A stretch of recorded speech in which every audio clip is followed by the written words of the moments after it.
عدلیہ اور پارلیمان کی محاذ آرائی پہلے سوچا جاتا تھا کہ اب یہ کھل کے سامنے آ رہی ہے؟ دیکھیں یہ تو محاذ آرائی سے تھوڑا سا آگے چلے گئے ہیں کیونکہ پارلیمنٹ جو ہے وہ سپریم کورٹ کی سچویشن سے کوئی سمجھ ہی نہیں رہی. مطلب آپ ایک ایسی امینڈمنٹ لے آئے ہیں جو ایک کنسٹیٹیوشن امینڈمنٹ کے برابر ہے، اور کنسٹیٹیوشن امینڈمنٹ آپ ایک بیسک سادی سی لیجسلیشن سے اس کو ختم کرنا چاہ رہے ہیں. آپ ایک لیجسلیشن لے آئے ہیں اور اس میں آپ دو تین چیزیں شامل کرنا چاہ رہے ہیں. ایک چیز تو آپ نے یہ شامل کی کہ جناب ہم آرٹیکل 188 جو کہ سچویشن کو دیتا ہے کہ جی آپ ریویو پٹیشن ڈالیں، اس میں 188 کو بھی آپ امینڈ کر چکے ہیں. 185 جو appellate jurisdiction of supreme court ہے، 188 کے تحت ہی تو ریویو کی گنجائش کو وسیع کر دیا ہے نا. اس کے اندر 184 کے ریویو جو ہے اس کی ایک اپیل بھی اب ہوگی، اسی کو وسیع کر دیا ہے. آپ کا بنیادی اعتراض کیا ہے؟ مختصراً فرمائیے. بنیادی اعتراض یہ ہے کہ آئین کے اندر یہ امینڈمنٹ ہوئی ہے. یہ جو پروویژن جن کے اوپر آپ نے امینڈمنٹ کی ہے یہ آئین کے اندر موجود ہیں. ان کے امینڈمنٹ کا طریقہ 238 میں ہے جو کہ آئین کے اندر ترمیم کا ہے، اور آئین کے اندر ترمیم کے لیے 2/3 میجورٹی چاہیے. آپ نے سپریم کورٹ کے رولز جو 1980 کے شامل ہیں ان کو بھی چینج کر دیا ہے. تو سپریم کورٹ کو صرف آپ نے یہ 3-4 آرٹیکلز نہیں چینج کیے، آپ نے 191 بھی چینج کر دیا ہے، آپ نے 187 بھی چینج کر دیا ہے، اور ساتھ ساتھ 188 ساتھ آپ نے 184(3) 185. تو آپ نے کنسٹیٹیوشن کی تو ٹوٹل شکل ہی بگاڑ دی ہے. اور یہ سر ایک second hold that thought for a minute. مجھے عرفان قادر صاحب آپ بتائیے گا، آپ کو پارلیمان اور جوڈیشری کے درمیان محاذ آرائی دکھ رہی ہے یا ایک قدم آگے نکل گئی ہے؟ میرا خیال ہے کہ یہ ایک ارتقائی عمل ہے بہت ساری قوموں کی جمہوریت کی زندگی میں.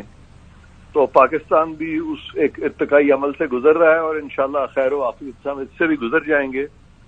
اور وقت کے ساتھ ساتھ یہ ایک میچور جمہوریت کی شکل اختیار کرے گا. فی الحال آف کورس آپ ٹھیک کہہ رہی ہیں کہ کچھ ٹربولنس محسوس ہو رہی ہے لیکن یہ کلیش جو خیال کیا جا رہا ہے کہ پارلیمان اور عدلیہ میں ہے، یہ پارلیمان اور عدلیہ میں کلیش نہیں ہے، یہ کلیش عدلیہ کے اندر ہے. ججز جو ہے وہ ججز کے آپس میں وہ ایگری نہیں کر رہے اور ایک دوسرے کے خلاف وہ فیصلے بھی دے رہے ہیں اور ایک دوسرے کی عرفان قادر صاحب، حکومت کی حد دھرمی بھی تو آپ کو دکھائی دے رہی ہے نا؟ بالکل حد دھرمی نہیں ہے، حکومت سپریم کورٹ کے ساتھ کھڑی ہے. یہ 3 جج یہ بہت کوشش کر رہے ہیں کسی طرح سے وہ جو 4 ججز ہیں ان کے آرڈر کو دبایا جائے، کیونکہ انہوں نے شروع میں کہہ دیا تھا کہ یہ 4-3 کا آرڈر ہے، آرڈر آف دا کورٹ، جب الیکشن ڈیٹ والا ایشو آیا تھا. یہ کہہ رہے ہیں کہ نہیں ان کا 3-2 کا ہے. تو یہ انٹرنل کانفلکٹ ہے، ان کو ریزالو کرنا چاہیے.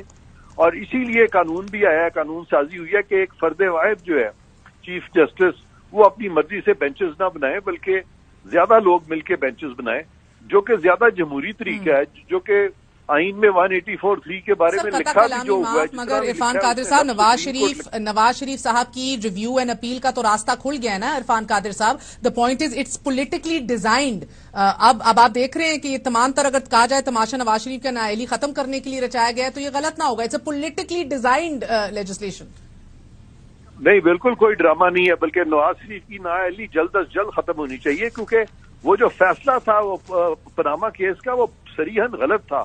اور اگر آپ دیکھیں پچھلے 10 سال میں تو بار بار وہی ججز ان بینچز میں بیٹھتے ہیں ایک خاص دھڑے سے، جس کا پتہ چلتا ہے کہ یہ سارے جو ہیں آپس میں ان کا جیسے کہ بہت گہرا آپس میں روابط ہے اور تعلق ہے، اور جو کہ اب آڈیو لیک سے نظر بھی آنا شروع ہو گیا. عرفان قادر صاحب، میں جناب سے ایک سوال پوچھ سکتا ہوں؟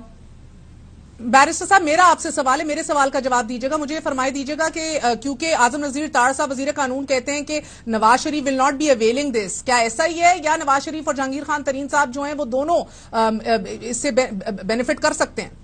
دیکھیں، وجہ یہ ہو رہی ہے نا کہ یہ اس کے اندر اتنی اجلت کیوں ہے. ایک طرف سپریم کورٹ نے 8 ممبر بینچ نے پرانا آپ کا جو پچھلا یہ اٹیمپٹ تھی اس کو سٹے کر دیا ہے، اور آپ نئی ایک چیز لے آئے ہیں، اور ابھی آپ نے صدر مملکت سے بھی سائن کرا لی ہیں. جناب سے ریکویسٹ یہ ہے، دیکھیں